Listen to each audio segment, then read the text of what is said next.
Jewellers पे कुछ भी नहीं आएगा। एंड ऑफ द डे जो एंड कंज्यूमर है सिर्फ उसके ऊपर आता है। कस्टमर फुटफॉल वैसे भी कम था and after the statement of our prime minister वो और कम हो गया है डेफिनेटली। तो इससे जो 5 करोड़ हमारे व्यापारी हैं उनका भविष्य क्या होगा? एक साल के लिए वो कैसे अपने स्टाफ भी हमारे साथ, कारीगर भी हैं, उनका परिवार भी कैसे जीवन यापन होगा? टीका, मंगलसूत्र वगैरह इसके बगैर तो हमारे सनातन धर्म में चांदी की पजेबे, चुटकी, इसके बगैर तो शादी पॉसिबल ही नहीं है। साल भर तक हम सोने के गहने नहीं खरीदेंगे।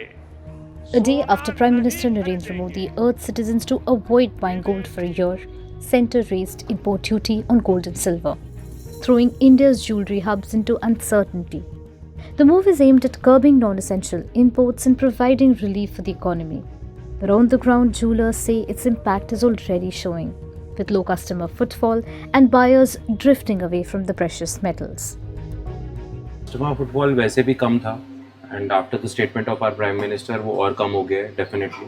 It impacts a lot. जो हमारे प्राइम मिनिस्टर बोलते हैं वैसे ही लोग चलते हैं। उनका कहना भी ठीक है, लेकिन अगर हर तरीके से देखें तो फिर हमारे लिए बहुत नुकसानदायक है।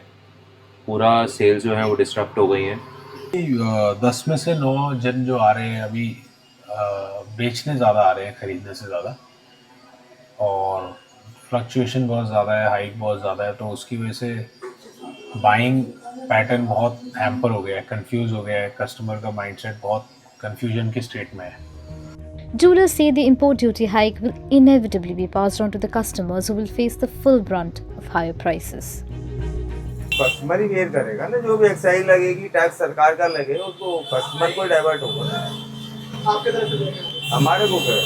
वो तो सही है, ये तो हमें शादी ब्याह में तो लेना ही पड़ेगा। जितनी हस्ती होती होगी उतना लेना पड़ेगा, बंद नहीं होगा, उसको करेंगे भी नहीं। सोना चांदी खरीदना चाहिए, शादी ब्याह में देवा कहीं बच्चिया ने देना जरूरी है। कस्टमर पे आता है सब कुछ, ज्वेलर्स पे कुछ भी नहीं आएगा। एंड ऑफ द डे जो एंड कंज्यूमर है सिर्फ उसके ऊपर आता है।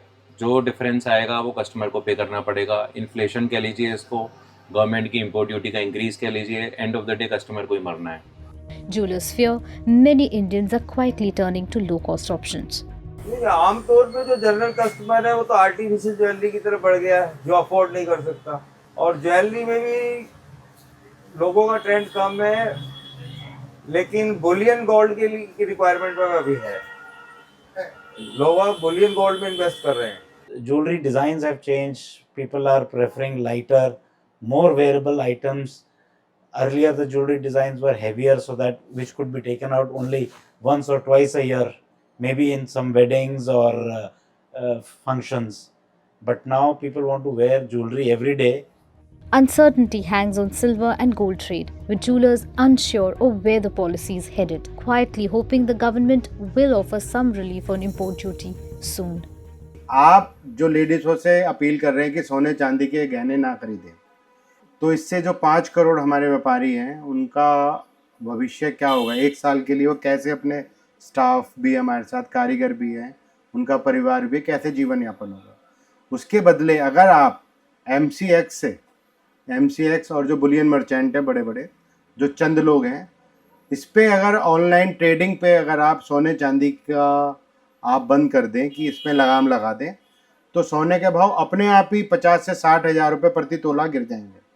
मेरी तरफ से यही रिक्वेस्ट है कि गवर्नमेंट की पॉलिसी, अगर उनको ऐसा कुछ डिसीजन लेना ही था तो उनको सबसे पहले तो ETFs बंद करने चाहिए थे, क्योंकि वो तो डायरेक्टली इन्वेस्टमेंट रिलेटेड है, और ये तो एक बिजनेस और इंडस्ट्री को आप हैम्पर कर रहे हैं। उससे जो रेवेन्यू और टैक्सेशन होता है वो गवर्नमेंट को लॉस होगा।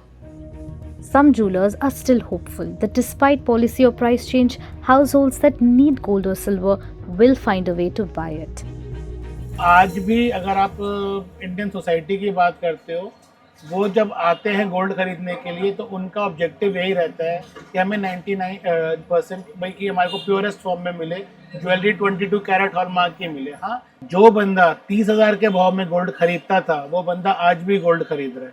सर, जिस समय 30,000 का रेट था, मेरे ख्याल से 2015-16 के आसपास, उस समय की अर्निंग और आज जब गोल्ड 1.5 लाख रुपए है या 1,60,000 रुपए, उस समय की अगर आप अर्निंग से कंपेयर करोगे तो उस समय का बंदा जो 1 महीने की सैलरी में जितना गोल्ड खरीदता था, आज भी बंदा 1 महीने की सैलरी में गोल्ड खरीदता है।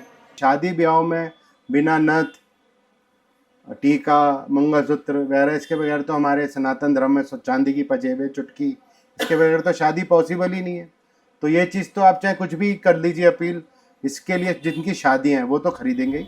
India's jewelry shops still sparkle, but behind the bright counters, policy jewels and wary customers are already changing the way the country buys gold.